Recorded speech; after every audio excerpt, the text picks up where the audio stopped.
Selamat pagi anak-anak, bagaimana kabar kalian? Ibu berharap kalian selalu menjaga kesehatan di masa pandemi COVID-19 ini. Baik anak-anak, sebelum kita melanjutkan materi, mari kita berdoa terlebih dahulu. Berdoa mulai. Berdoa selesai. Baik anak-anak, materi kita hari ini tentang kaidah-kaidah kebahasaan teks cerita fantasi. Silakan anak-anak menonton tayangan berikut ini. Akan membahas tentang kaidah kebahasaan teks cerita fantasi.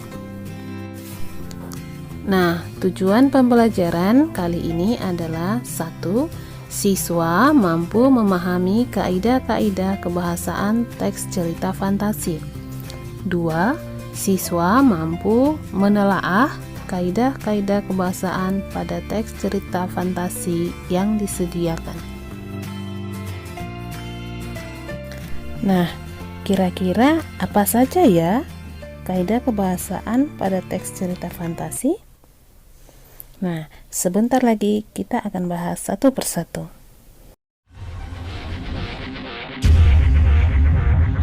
Yang pertama adalah kata ganti orang atau sering disebut pronomina persona. Nah, kata ganti orang digunakan sebagai sudut pandang penceritaan pada cerita fantasi. Nah, kata ganti atau pronomina persona ada 3, yaitu kata ganti orang pertama, kata ganti orang kedua, dan kata ganti orang ketiga.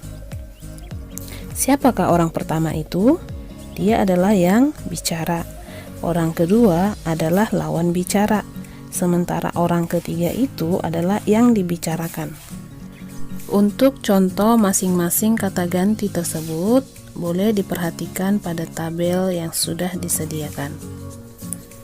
Nah, pada cerita fantasi, kata ganti orang yang dipakai sebagai sudut pandang penceritaan adalah kata ganti orang pertama dan orang ketiga. Contohnya di sini ada saya, aku untuk yang tunggal, kami, kita untuk yang jamak. Dan untuk orang ketiga ada ia, dia untuk tunggal, dan untuk jamak ada mereka atau mereka semua. Nah, sering juga digunakan nama orang. Yang kedua, kata yang menggunakan cerapan panca indera. Kata-kata ini digunakan untuk mendeskripsikan latar, baik latar tempat, waktu, maupun suasana. Sebagai contoh, untuk mendeskripsikan latar tempat, digunakan kata yang menggunakan cerapan indera mata, yaitu laboratorium berantakan, semua peralatan pecah, aneh, hanya laptopku yang masih menyala. Nah, semua itu bisa diketahui karena menggunakan indera mata.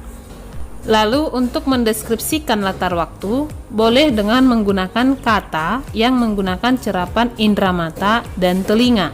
Misalnya, tengah malam tak ada bintang di langit itu, mendung hitam nampak menggumpal, lolongan anjing bersahut-sahutan menyambut malam yang semakin larut. Dan untuk mendeskripsikan latar suasana, boleh juga menggunakan kata yang menggunakan cerapan indera mata. Misalnya, setetes air mata pun jatuh dari wajah sang ratu. Tak sepatah kata pun terdengar dari bibirnya. Kamar yang megah ini terasa sunyi dan penuh kesedihan. Yang ketiga, penggunaan pilihan kata dengan makna kias dan makna khusus. Kata kiasan adalah kata yang memiliki arti bukan sebenarnya. Kata khusus adalah kata yang memiliki ruang lingkup maknanya terbatas atau sempit. Contoh, alien itu berhidung mancung. Dengan hidungnya yang menjulang, ia mengendus sekeliling. Pada kalimat tersebut, kata mengendus memiliki makna khusus dan bisa juga memiliki makna kias.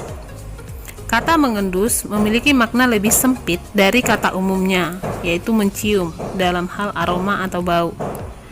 Dan kata mengendus tersebut juga bisa memiliki makna kias, yaitu mulai mengetahui sekelilingnya.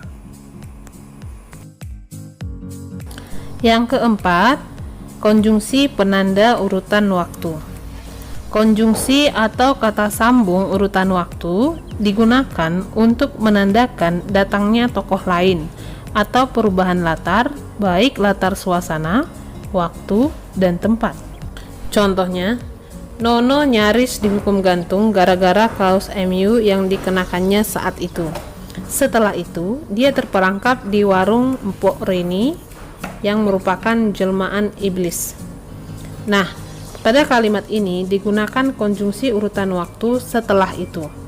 Nah, pada kedua kalimat tersebut terjadi perubahan suasana. Berikut adalah beberapa contoh konjungsi penanda urutan waktu. Yang kelima, kata atau ungkapan keterkejutan. Keterkejutan artinya kondisi emosi sesaat yang disebabkan oleh timbulnya peristiwa yang tidak disangka. Nah, pada cerita fantasi, kata keterkejutan biasanya digunakan untuk menggerakkan cerita atau memulai masalah. Contohnya, tiba-tiba seorang alien yang berukuran lebih besar datang. Tanpa diduga, buku terjatuh dan halaman terbuka menyeret Nabila pada dunia lain. Nah, kata tiba-tiba dan tanpa diduga adalah contoh kata ataupun ungkapan keterkejutan. Dan yang keenam adalah penggunaan kalimat langsung. Nah, pada cerita fantasi, kalimat langsung banyak digunakan. Nah, melalui dialog para tokohnya, biasanya dapat diketahui karakter ataupun sifat dari tokoh tersebut. Secara definisi, kalimat langsung adalah kalimat yang diucapkan secara langsung kepada orang yang dituju. Kalimat langsung ditandai dengan pemakaian tanda petik. Perhatikan contoh. Raksasa itu mengejar kita, teriak Fona kalang kabut. Aku ternganga mendengar perkataan Fona. Aku segera berlari.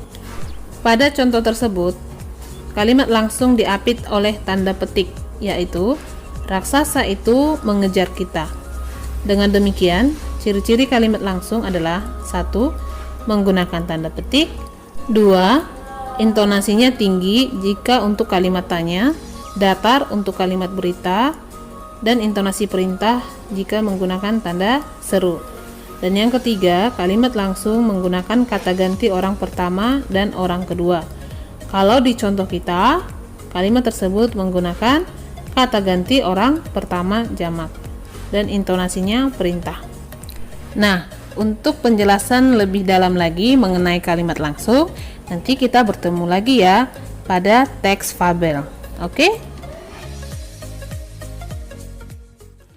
Demikian materi kita hari ini, yaitu tentang kaidah-kaidah kebahasaan teks cerita fantasi. Oke anak-anak, ibu sekedar ingin memberitahukan kepada kalian semua dari kelas 7A sampai dengan kelas 7C bahwa minggu depan kita akan ulangan harian yang kedua. Itu materinya tentang teks cerita fantasi. Jadi anak-anak tolong pelajari baik-baik dari awal materi tentang teks cerita fantasi sampai dengan kaidah-kaidah kebahasaan teks cerita fantasi. Oke, sekian dan terima kasih. Selamat pagi.